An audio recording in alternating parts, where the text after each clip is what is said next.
I'll back all the way up to describe my first visit to Provincetown in 1989 with a man who now unhappily deceased, who was my former partner. He was given a week-long share in a house in the West End at 29 Commercial, I believe it was. And he said, "Do you want to go to Provincetown?" And I said, "Sure," having no idea what Provincetown was or what it meant, other than I knew that it was a gay seaside town of some sort.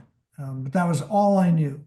And we took the train to Boston, and then took the slow ferry, because that was the only kind of ferry in those days, over to Provincetown. And on the horizon, as we approach Provincetown, is the Torre di Mangia from Siena. I mean, this 14th century tower is rising up over this sand spit, and I'm already captivated. You've got my attention.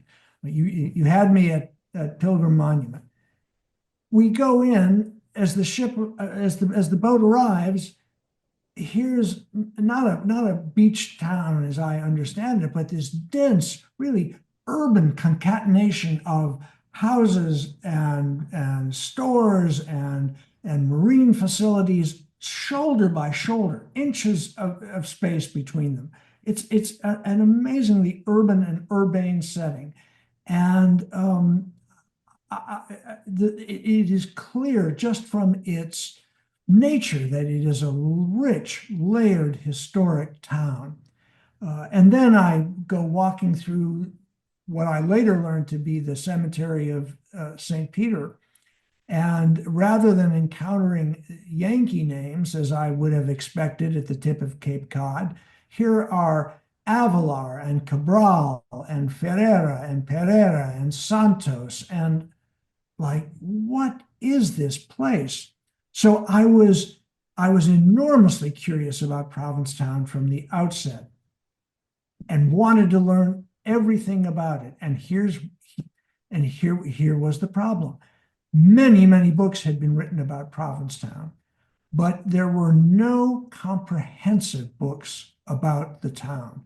The closest thing to a comprehensive guide to Provincetown were three marvelous folding maps, walking tours that had been written largely by Josephine Del Deo and George Bryant, with exquisite, wonderful, lovely illustrations by Barbara Malakote, and dense.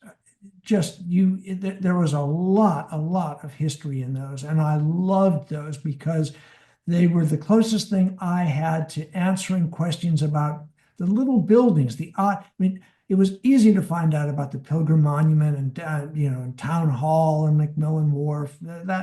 But like, what about that funny little house on Cudworth with what looks like a wall or a roof of glass?